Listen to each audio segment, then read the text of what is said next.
حضرت معاویہ صحابی ہیں، کاتب وحی ہیں، حضور کے برادر نسبتی ہیں، صالح ہیں، ام حبیبہ بہن ہے ان کی جو حضور کی زوجہ محترمہ ہے، ان کا مقام بہت بلند ہے، لیکن ہم انہیں خلفائے راشدین میں شامل نہیں کرتے، اس لیے کہ ان کا جو خلافت کو اختیار کرنا یا حکومت اختیار کرنا یہ قبائلی عصبیت کی بنیاد پر تھا، باہمی مشورے کی بنیاد پر نہیں تھا۔ لیکن 20 سال تک ان کا دور حکومت ہے اور کوئی خون ریزی نہیں، کوئی غارت گری نہیں، کوئی اختلاف نہیں، کوئی بغاوت نہیں، کوئی جھگڑا نہیں، مدبر اس درجے کے تھے۔ اب آئیے آخری سٹیج آئی، حضرت معاویہ کو مشورہ دیا گیا، مغیرہ ابن شعبہ ایک بزرگ صحابی تھے، کہ دیکھیے جناب امیر، مسلمانوں میں اختلاف ہوا، 4.5 سال 5 سال خانہ جنگی رہی، اب اگر پھر معاملہ آپ کے انتقال کے بعد ایسے ہی چھوٹ گیا تو اختلافات ہوں گے، جھگڑے ہوں گے، مختلف دعوے دار سامنے آئیں گے، جنگیں ہوں گی، پھر دوبارہ جو ہے فساد ہو جائے گا،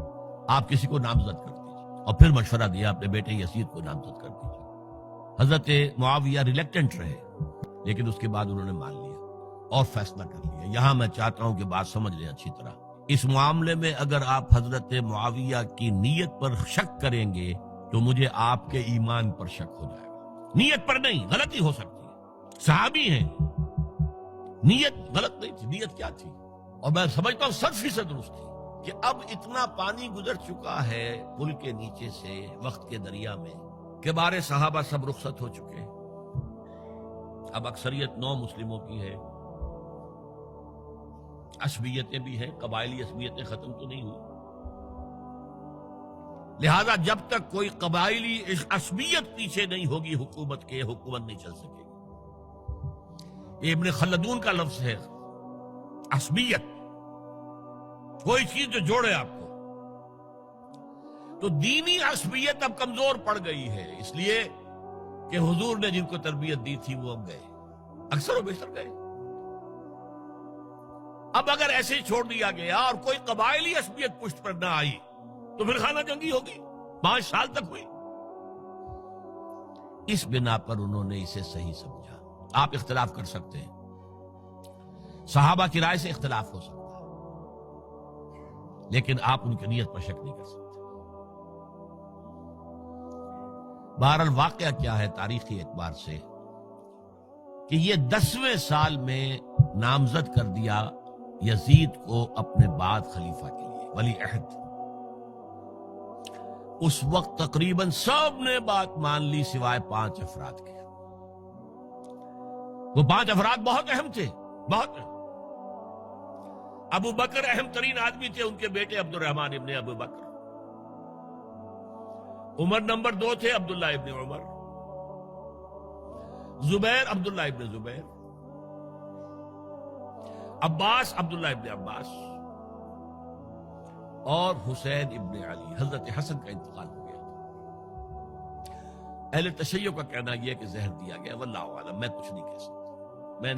میں کوئی تاریخ کا محقق اس معنی میں نہیں، میں موٹی موٹی باتیں جانتا ہوں۔ بہرحال انتقال ہو گیا تھا، 5 آدمیوں نے نہیں مانا، لیکن دیکھیے یہ تھی تدبر کی بات حضرت امیر معاویہ کی۔ کوئی دباؤ نہیں ڈالا، کوئی جبر نہیں کیا، کوئی کسی کو نقصان نہیں پہنچایا کہ نہیں مان رہے تو یہ کر دیں، نہیں۔ دیکھیں گے جب وقت آئے گا۔ جب وقت آیا حضرت معاویہ کے انتقال کے بعد،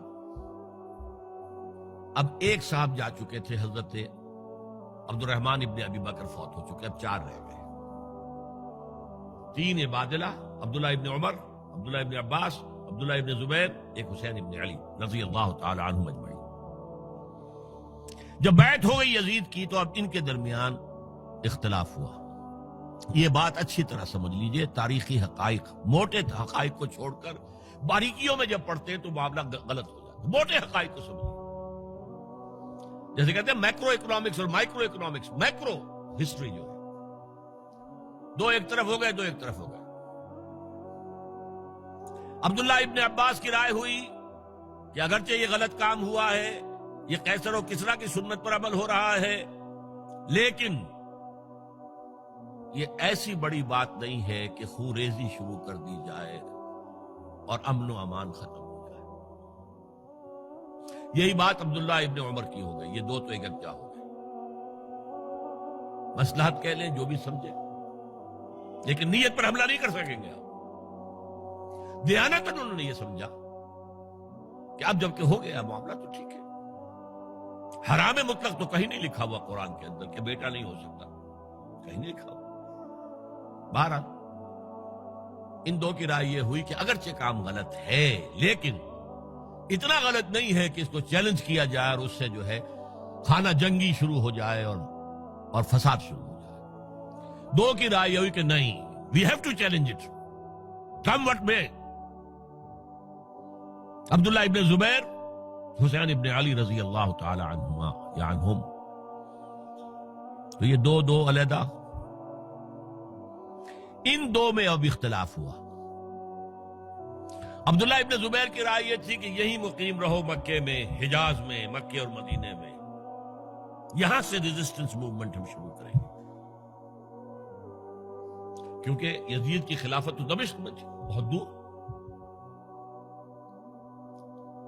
حضرت حسین کو خطوط آ رہے تھے کوفے سے. کوفہ حضرت علی کا صدر مقام رہا تھا، اور جن سبائیوں نے فتنہ پیدا کیا تھا حضرت عثمان کے خلاف وہ بھی وہیں آباد تھے. انہوں نے خطوط کا تاطا باندھ دیا، آپ آئیے ہم آپ سے بیعت کریں گے اور کھڑے ہوں گے اور مقابلہ کریں گے اور اس یزید کی حکومت ختم کریں گے. ڈاک کے تھیلے بھرے ہوئے. حضرت حسین نے فیصلہ کیا کوفے جانے کا، بہت روکا. عبداللہ ابن عباس بہت ان سے بزرگ تھے عمر میں، اور ویسے بھی ایک اعتبار سے نانا تھے، ایک اعتبار سے پردادا تھے. حضرت عبداللہ ابن عباس حضور کے چچا زاد بھائی تھے تو نانا ہو گئے کہ نہیں؟ حضور نانا تھے کہ نہیں؟ اور حضور کے چچا تھے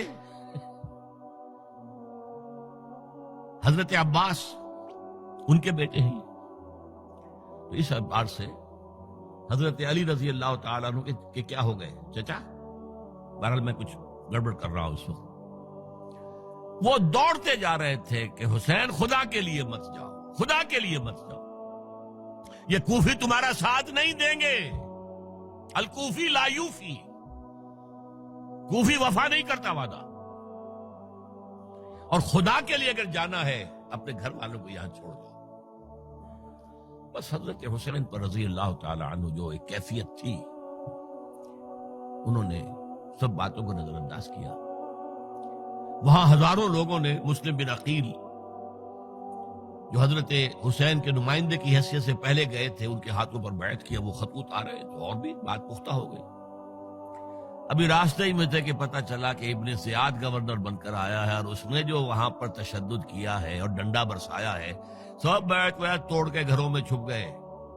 اور مسلم بن عقیل جو ہیں وہ بے یار و مددگار شہید بھی کر دیے گئے. حضرت حسین نے ارادہ کیا کہ واپس ہو جائے مدینے کی طرف. اب مسلم بن عقیل کے بیٹے جو ہیں، وہ عرب کی ایک غیرت ہے، ایک آنر جسے آج کل کہتے ہیں، ہم اپنے باپ کا بدلہ لیے بغیر نہیں جائیں گے.